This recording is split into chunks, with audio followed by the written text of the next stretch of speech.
Last video में हमने बात की थी कि कैसे विपश्यना का पहला टेक्निक आनापान हमें हेल्प करता है और उसे कैसे करना चाहिए। बट विपश्यना का इम्पोर्टेंट फोकस है habit pattern of mind change करना, because knowingly, unknowingly, consciously, unconsciously हम क्या करते हैं। किसी ने चिल्ला दिया तो हम भी चिल्ला देंगे, किसी ने एक गाली दी तो हम भी दूसरी गाली दे ही देंगे, किसी ने हमें इग्नोर किया तो हम भी उसे इग्नोर करेंगे, किसी ने हमारा मैसेज सीन पे छोड़ दिया तो हम भी ऐसे ही करेंगे, किसी ने खुद से बात नहीं की तो हम भी बात नहीं करेंगे। खुद किसी चीज पे गुस्सा हो जाएंगे एंड वी एक्सपेक्ट कि यार लोगों की वजह से हम गुस्सा है, लोग क्यों नहीं समझते। और ये जो एंगर है या फिर क्रेविंग फॉर अटेंशन है या फिर एक्सपेक्टेशन है, ये फीलिंग हमारे अंदर कहाँ से आती है, इसका रीजन कौन है? हम खुद। गाली के बदले गाली, अफेक्शन के बदले ही अफेक्शन, चिल्लाने के बदले ही चिल्लाना, ये बस उन सारी सिचुएशंस पे आता हमारा रिएक्शन है। इससे हम सामने वाले इंसान को बुरा फील नहीं करवा रहे, हम खुद सफ़र हो रहे हैं। बिकॉज इतना सारा रिएक्शन देके क्या हम खुश हैं? बिल्कुल भी नहीं। तो यही पे विपश्यना का दूसरा टेक्निक हेल्प करेगा, जहां आंखें बंद करके हम हेड से लेके टो तक पूरी बॉडी में कहाँ कहाँ कौन से सेंसेशंस हो रहे हैं वो ऑब्जर्व करते हैं।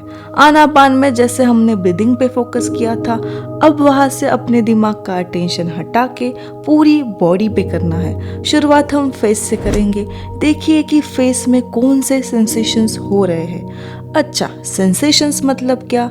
अलग अलग सेंसेशंस होते हैं, जैसे कि गुदगुदी हो रही है या फिर खुजली हो रही है, हमारे भी किसी बॉडी का हल्का सा कपड़ा हमें टच करके जा रहा है, बाल चेहरे को टच कर रहे हैं, ये भी सेंसेशन है, या फिर गर्मी लग रही है या फिर पसीना आ रहा है, पेन हो रहा है या कोई ठंडी हवा हमें छू के जा रही है। अलग अलग सेंसेशंस होते हैं, उन्हें हमें सिर्फ ऑब्जर्व करना है। ऐसे धीरे धीरे करके अपनी आंखों से अपनी पूरी बॉडी को स्कैन करना है और फिर देखना है कि कहाँ कहाँ कौन से सेंसेशंस हो रहे हैं। अभी लेफ्ट शोल्डर, फिर left arm and then left hand. अभी बैक पे देखना है, उसमें भी पहले अपर बैक, फिर middle back and then lower back. कभी कभी सेंसेशंस नहीं होंगे तो दिमाग को फोर्स नहीं करना है कि यार सेंसेशंस तो होने ही चाहिए। आसानी से you can scan the next part. अभी पूरा फ्रंटल एरिया देखना है कि देखो कहाँ कहाँ कौन से सेंसेशंस हो रहे हैं। फिर right thigh and right leg and then toe and same with left thigh and left leg. यही सीक्वेंस आपको फॉलो करना है। टॉप से बॉटम करो या फिर बॉटम से टॉप। हर एक इंसान के लिए ये सेंसेशंस अलग अलग होंगे और ये सिर्फ ऑब्जर्व ही करने हैं। जैसे ना किसी सेंसेशंस को अच्छा मानना है, ना किसी सेंसेशन को बुरा मानना है। जैसे ही वो आ रहे हैं वैसे उन्हें आने देना है, पास होने देना है। अगर पसीना आ रहा है तो उसे क्लीन करने में ना लगे, बिकॉज ये भी एक रिएक्शन ही होगा। बिकॉज ज़िंदगी में भी हम कुछ ऐसा ही करते हैं। कोई भी सिचुएशन आई उस पर रिएक्ट कर दिया, इसलिए दिमाग को कभी सोचने का टाइम ही नहीं मिलता कि नहीं ये एंगर हमें हार्म ही कर रहा है। इवन अगर अच्छी भी ठंडी हवा हमें लग रही है, उसके लिए भी बहुत ज़्यादा क्रेव नहीं करना है कि मुझे सिर्फ ठंडी हवा ही चाहिए। देन फ्यूचर में भी क्रेविंग बढ़ ही जाएगी। तो हमें हमारा ग्रीड वाला, एंगर वाला, क्रेविंग वाला, अटैचमेंट वाला नेचर ही चेंज करना है। सो ना पॉजिटिव सेंसेशन को अच्छा मानना है, ना निगेटिव को बुरा।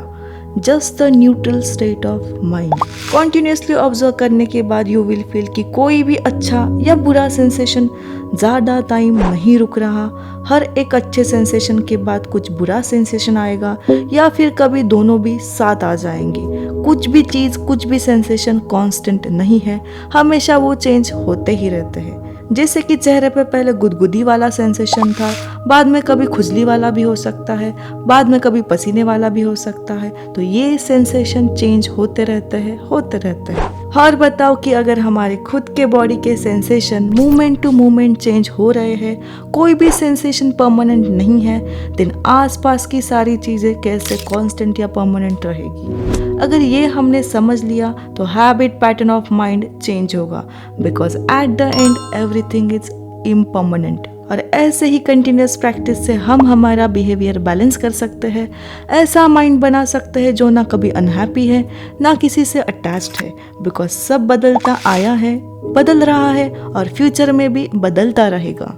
तो just head to toe, sequence by sequence हमारी बॉडी में जो भी सेंसेशन आ रहे हैं उसे सिर्फ ऑब्जर्व ही करना है, पर खुद से कोई भी सेंसेशन इमेजिन नहीं करना है। हमारे दिमाग को फोर्स नहीं करना है कि तुम ये सेंसेशन फील ही करो। जस्ट आंखें बंद करके जो भी सेंसेशन आ रहा है उसे वैसे ही ऑब्जर्व करना है, एज इट इज। तो जो सालों से दिमाग में इम्प्यूरिटीज है वो कम होती जाएगी, बिकॉज ना हमने किसी सेंसेशन को अच्छा माना है ना किसी को बुरा माना है, रिएक्शन ही नहीं दिया है। पर अगर आपने हर अच्छे सेंसेशन को अच्छा रिएक्शन और बुरे सेंसेशन को बुरा रिएक्शन दिया, देन ये इम्प्यूरिटीज और निगेटिविटीज दिमाग में बढ़ती जाएंगी। Daily 30 minutes to 1 hour practice it. शुरुआत में पोस्चर मैनेज करना डिफिकल्ट हो जाएगा, बट हमेशा पोस्चर चेंज करना भी रिएक्शन ही होगा।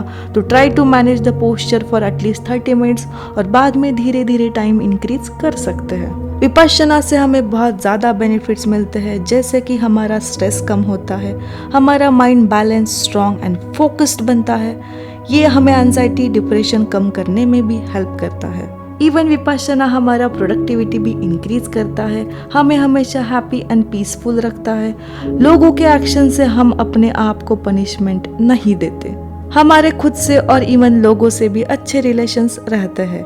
किसी भी चीज़ से हमें एडिक्शन या अटैचमेंट नहीं होगी, बिकॉज हम चीज़ों से या फिर लोगों से बहुत अटैच्ड होते हैं और ये अटैचमेंट सारे प्रॉब्लम्स क्रिएट करता है। सो गाइस, जिंदगी में हमारे पीस ऑफ माइंड से इम्पॉर्टेंट कुछ भी नहीं है, and Vipassana is end to all the suffering. So please practice it daily for the peaceful and happy life. So if you really like this video, then please like, share and subscribe. Thank you for watching the video.